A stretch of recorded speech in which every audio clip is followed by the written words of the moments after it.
Okay అండి. పవన్ కళ్యాణ్ గారు power star, ఆయన ఒక మెగాస్టార్ తమ్ముడు. మరి ఆయన 21గా ఆగిపోయాడు ఏంటంటే, ఒరే నాయన ముద్రగడ నీకు దండం పెడతాంరా, నువ్వు ఏంటి, నువ్వు ఏ జాతికి చెందినోడివి, కాపు జాతి అన్నాడు. కాపు జాతి అంటే ఎవడైనా సరే కులం పేరు చెప్పుకుని మేము కాపులమే, కులం పేరు చెప్పుకుని మాకేం వేషాలు రాలా. పవన్ కళ్యాణ్ గారు ఆయన రాసిన ప్రేమలేఖకి స్పందించలేదు. పవన్ కళ్యాణ్ గారు పాపం ఆయనకి పెన్లో ఇంకైపోయింది. హరిరామ్ చౌదరి గారు ఇంట్లో కూర్చున్నాడు. ఈయన మొదలెడుతున్నాడు ప్రేమలేఖలు. ఇప్పుడు ఏంటంటే మొలతాడు కట్టినోడు, లాగోలు వేసుకున్నాడు, రాజకీయం అన్నాడు, అక్కడితోటి సరే ఏదో పెద్ద ఆయన ఏదో మాట్లాడుతున్నాడు. మళ్ళీ ఇంకా దానికి తగ్గట్టు పవన్ కళ్యాణ్ గారిని తరిమి కొట్టండి, సినిమా వాడిని తరిమి కొట్టండి అన్నాడు. విశ్వవిఖ్యాత నట సార్వభౌమ నందమూరి తారక రామారావు గారు గవర్నమెంట్లో ట్రాన్స్పోర్ట్గా పనిచేసిన చరిత్ర ఈ రెడ్డి కాపుది. తలుపులన్నీ వేసేసి గండబెట్టి కూర్చుంటాడు. ఈసారి గండబెట్టి కూర్చుంటే పలకరించడానికి కూడా ఎవడు రాడు. కాపులు అనేవాడు ఎవడో లేడు ఇక్కడ, పలకరించడానికి ఎవడు రాడు. సొంత ఇంట్లో ఆయన అంబటి శ్యాంబాబు అని మా మీద పడి ఏడిచాడు. నాతోటి త్రివిక్రమ్ గారు ఫోన్ చేసి, సముద్రగని గారు ఒకటే మాట అన్నారు, ఒక 1 minute క్యారెక్టర్ అయ్యేది, ఒక సెకండ్ ఉంటుందేమో అని అంటే నేను చేస్తానండి అంటే, ఏంటి ఆ క్యారెక్టర్ అని అడిగా. నేను చెప్పిన మాటలు అల్లుడు చెప్పాడు. ఒక దుర్మార్గుడు, ఒక దగులుబాజీ, ఒక లేకి పనులు చేసే ఎదవ, అలాంటి దరిద్రమైన బాధ్యత లేని ఒక ఉన్నతమైన పదవి ఇస్తే దాన్ని పట్టించుకొని ఒక ఎదవ క్యారెక్టర్ అండి మీరు చేస్తారంటే ఒక ఫ్రేమ్ అయినా నేను చేస్తానన్నా.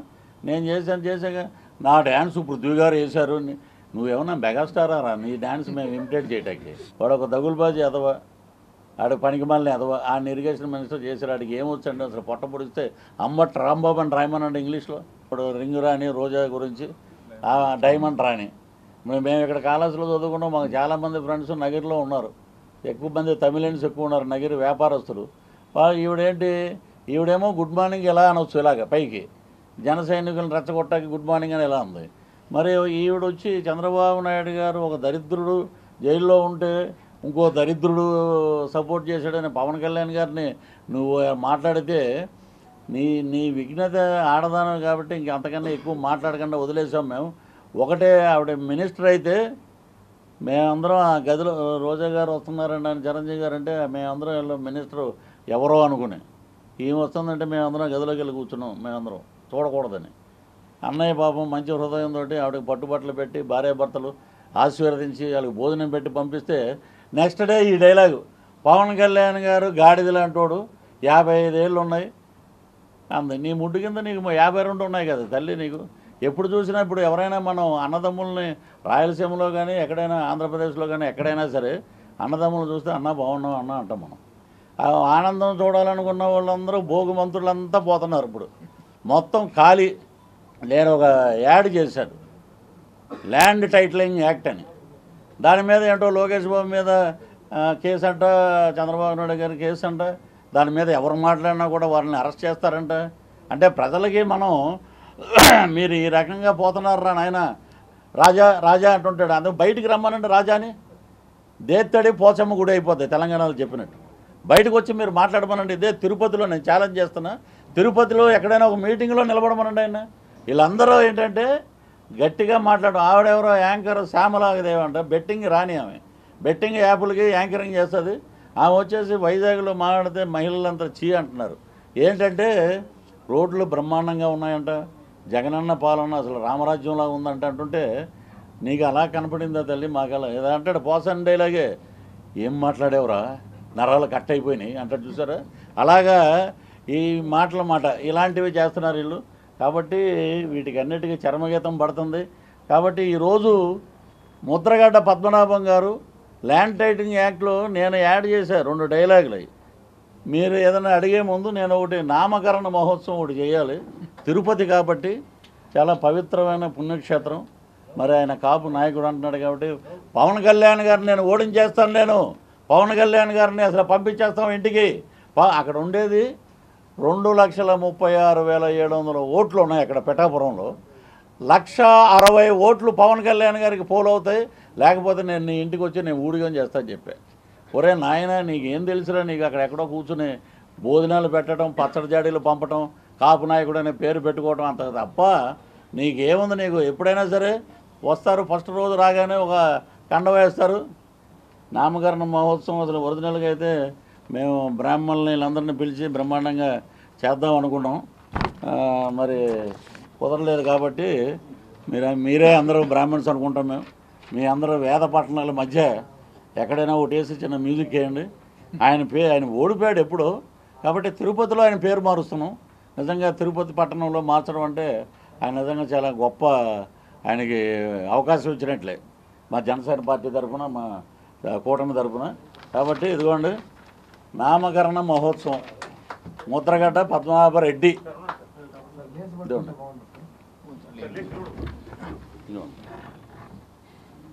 నామకరణ మహోత్సవం ముద్రగడ్డ పద్మనాభరెడ్డి. ఇతను కాపు కాదండి, రెడ్డి అయిపోయాడు.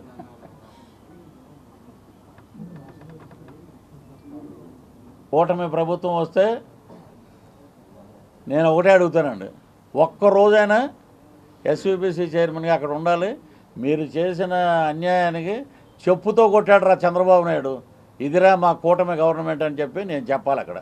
ఎందుకంటే ఈ రెడ్లు బుడ్లు వీళ్ళందరూ మమ్మల్ని దింపారు కదా పక్కన. ప్రతి ఒక్కటి దగ్గర ఒక దౌర్భాగ్యం ఉందండి.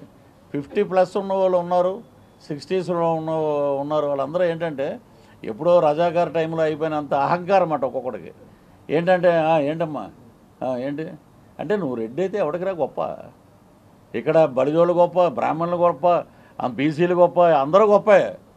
మేము కాళహస్తిలో ఉన్నాం కాబట్టి ఇక్కడ తిరిగే వాళ్ళం క్రికెట్ మ్యాచ్లు ఆడేటప్పుడు. ఎవడగాడు గొప్ప, ఎవడ కుటుంబానికి ఆడే గొప్ప. 21 స్థానాల్లో మాకు ఒక 2 చోట్ల టఫ్ ఉందండి, 2 చోట్ల ఎడ్జ్లో ఉన్నాం. అది మే 13 వచ్చేటప్పటికి ఓటర్ల మైండ్ సెట్ ఇంకో రకంగా ఉంటుంది. అవి కూడా మేము కైవసం చేసుకుంటాం. మేము ఆడెవడండి, ఆడెవడు జనసేన పార్టీ రాకముందు పోతిన మహేష్ ఎవడు, ఆడెవడో తెలియదు. ఏంటంటే ఎవరికి ఆయనకి నాకు వ్యక్తిగతంగా ఆడెవడో ఫోన్ కిస్కా గొట్టం. పృథ్వీరాజ్ దగ్గరికి రావాలంటే 30 మందిని దాటుకుని రావాలి. అది మా క్యాలిబర్. ఇక్కడ క్యాలిబర్ల గురించి మాట్లాడాలి. ఆడేమో నాకు ఫ్రెండ్ అని చెప్పుకోవటానికి సిగ్గేస్తుంది. ఆడు నాకు ఫ్రెండ్ కూడా కాదు. అంబటరాంబాబు అల్లుడు అన్నాడు చూసారా, ఇది రేపొద్దున్న నుంచి ఆడు కనపడకుండా నన్ను పెట్టు బాబు దేవుడా అని మాట్లాడాడు. ఆడు ఎవ్వడు జనసేనలో ఒక కార్యకర్తగా వచ్చినప్పుడే పోతిన మహేష్ అనేవాడు దొరికాడు. నీకు సీట్ ఇస్తే పవన్ కళ్యాణ్ దేవుడు, పవన్ కళ్యాణ్ బ్రహ్మాండం, పవన్ కళ్యాణ్ అద్భుతం. నీ సీట్ రాకపోతే పవన్ కళ్యాణ్ అలాంటివాడు, పవన్ కళ్యాణ్ ఇలాంటివాడు. ఈడేంటంటే పరిధులు దాటి మాట్లాడి ఇంకోటి కూడా అన్నాడు, ఏడ్చి నమాజ్ వస్తుంది వంటంలో, ఆ ఏడ్చి చిప్పు దొబ్బినప్పుడు మాకు తెలియదు కదా రెడ్లు అని చెప్పి. చిప్పు దొబ్బినప్పుడు ఏంటంటే మేము సైలెంట్ అయిపోయాం. ఏదో అపోజిషన్లో ఉన్నప్పుడు అప్పుడు ఎవడో లేడు ఇక్కడ, రెడ్లు ఎవడో లేడు ఇక్కడ. ఎప్పుడైతే 2019లో వచ్చేసారో ఓరు నాయనో అసలు మేము రెడ్లు, మేము పులివెందులు, మేము కడప, మేము రాయచోటి, మేము అది, మేము తిరుపతిలో ఇంత మంచి బ్రహ్మాండమైన ప్రగతి జరిగింది అని తీసుకెళ్ళి మేము ఫైల్ ఇస్తే, ఏందన్నా ఇది అంటే తిరుపతిలో జరిగిన డెవలప్మెంట్ అండి ఇది. చైర్మన్ ఎవరో తెలుసన్నా, మా చిన్నాయన సుబ్బారెడ్డి అన్నాడు. సరే అండి ఈ ఫైలు చూపండి నీ కింద. ఆవిడ హ్యాట్రిక్ కొట్టిందంటే ఇంక మేము వెళ్ళిపోవటమేనండి. ఆవిడకి ఏ రకంగా హ్యాట్రిక్ రాదు. ఆవిడ ఒక మంచి మెజార్టీతోటి మా కూటమి అభ్యర్థి అక్కడ గెలుస్తాడు. హ్యాట్రిక్ ఆమె భ్రమలో ఉందన్నమాట. ఆవిడ జగనన్నలో ఆనందం కాదు, వాళ్ళ హస్బెండ్ ఉన్నాడు కదా సెలవుమనిలో చూడమనండి. సెలవుమనే కదా ఆయన మద్రాసులో ఉంటాడు, ఆయన కళ్ళలో ఆనందం చూడమనండి. ఆయన్ని చూసినప్పుడంతా మా ఆయన అనమనండి. జగనన్న కాదు. నీకు సీటు చిరిగిపోయింది, నీ చరిత్ర అయిపోయింది. నువ్వు ఇంకా జబర్దస్త్లో కూడా రావటానికి నీకు అవకాశం లేదు. మొత్తం ఆ చరిత్ర మొత్తం నాకు ఇచ్చారు టీటీడీ వాళ్ళు, విజిలెన్స్ వాళ్ళు నాకు ఇచ్చారు. దాంట్లో అదేమంటారు దాన్ని, గొంతు పంపిస్తారు మనం ఎక్కడికి టెస్టింగ్ పంపిస్తారు ఇక్కడ, నార్కో ఏదో అని, మేము ఏదో డ్రగ్స్ తిన్నట్టు అక్కడ ఎక్కడో. ఇప్పుడు మామూలుగా సుప్రీంకోర్టు జడ్జి గారు తీసుకెళ్ళి ఇచ్చాం, ఇస్తే అదంతా కాపీ అంటే తీసుకొచ్చి ఇచ్చాడు నాకు. దాంట్లో అన్నీ ఫాల్స్ అని 18 పేజీలు ఇతని మీద పెట్టినటువంటి ఒక అనాలోచితమైన పదజాలం వాడారు. ఈ వాయిస్ కూడా ఇస్తుంది కాదని సర్టిఫికేట్ ఇచ్చి నాకు ఇచ్చేశారు. అది ఇప్పుడు మరి నాకు జరిగిన దీని గురించి ఎవరి గురించి మాట్లాడారు? సపోజ్ ఒకటి మా జడ్జి గారు అన్నారు, టెలిగ్రాఫిక్ యాక్ట్ అని ఒకటి ఉందంట, అది పెడితే మొత్తం అందరినీ లోపల దొప్పుతారంట. అది నువ్వు చేయాల్సింది పృథ్వీ, నువ్వు అనవసరంగా వదిలేసావు అప్పుడు అంటే ఫోన్లండి, అప్పుడు ఏదో గవర్నమెంట్లో ఉన్నాం వాళ్ళు తెలుసుకుంటారు నిజం అంటే. ఇక్కడ మామూలు మెతగ్గా ఉంటే కుదరదు.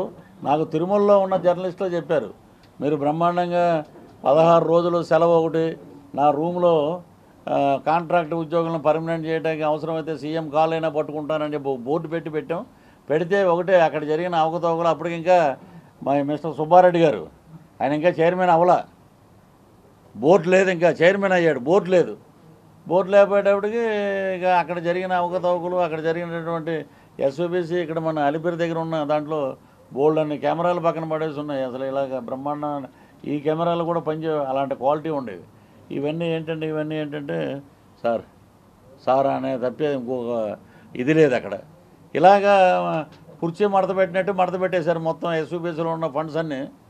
పైకి ఏంటంటే ఎవడైనా ఇప్పుడు ఇంకొకడు రాకూడదు, ఇంకొకడు బాగుపడకూడదు. సరే ఆయన ఏమన్నారంటే, సరే మా ఓడే మాట్లాడుకున్నారు అనుకుంటా, వాళ్ళు పర్సనల్గా మాట్లాడుకున్నారు.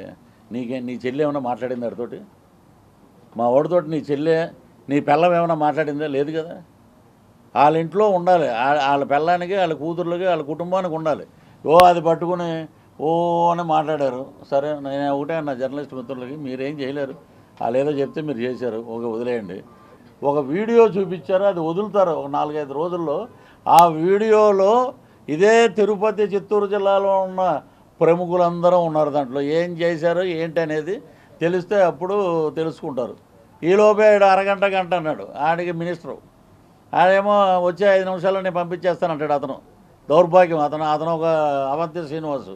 ఇంకొక 3 ఏళ్ళ క్రితం వరలక్ష్మి వ్రతం రోజున ఆడేమో ప్యాంట్ ఇప్పు చూపించాడు. ఇంకో దౌర్భాగ్యం ఏంటంటే, ఈ రోజా గారు కానీ ఇటేపు ఉన్న కొంతమంది నాయకులు కానీ మా వాడు కాదు అది అంటే, మీరు చూసారా? మా వాడిది కాదంటే, హిందూపూర్ ఎమ్మెల్యేది కాదంటే మీరు చూసారా?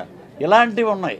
వీటి ఫారెన్ సెక్స్లో వరల్డ్లో నెంబర్ 2లో ఉంది 10 రోజులు. అది ఓటేటాకి వచ్చిన ఉపరాష్ట్రపతి ఎలక్షన్ అప్పుడు ముందున్న నవనీత్ కౌర్ ఎవరో ఉన్నారు ఎంపీలు, వాళ్ళందరూ వెనక్కి వెళ్ళిపోయారు. వీటి గురించి తెలిసి వాడేమంటున్నాడు, నాకు ఒకసారి విశాఖపట్నంలో కలిశాడు ఆయన ఒకటి ఏమన్నాడు, నా ఇష్టం అంటే నేను ఏమైనా చేస్తాను, అడగటానికి దమ్ము ధైర్యం లేదంటే ఎవరైనా అడగమని నా మీద హిందూపూర్ అని ఇలా అంటున్నాడు అతను. అది ఏంటంటే ఇక్కడ మెతగ్గా ఎవడైనా ఉంటే ఆయన నెగ్గుతారు. ఇంకోటి ఉందండి వీళ్ళ దగ్గర, నీతి ఒకటి ఉంది. రెడ్డి అయితే ఏదో మన ముద్రగడ్డ ఇప్పుడు రెడ్డి అయ్యాడు కదా, ఇతనికి చాలా చేస్తారు. రెడ్డి అయితే జీవితకాలం ఇక్కడే తిరుపతిలోనే ఉండొచ్చు హ్యాపీగా. మనోడు కాదు కదా ఇతను, బయటికి తోసేయటం. ఈ సంస్కృతి ఉంది అక్కడ ఎక్కువ.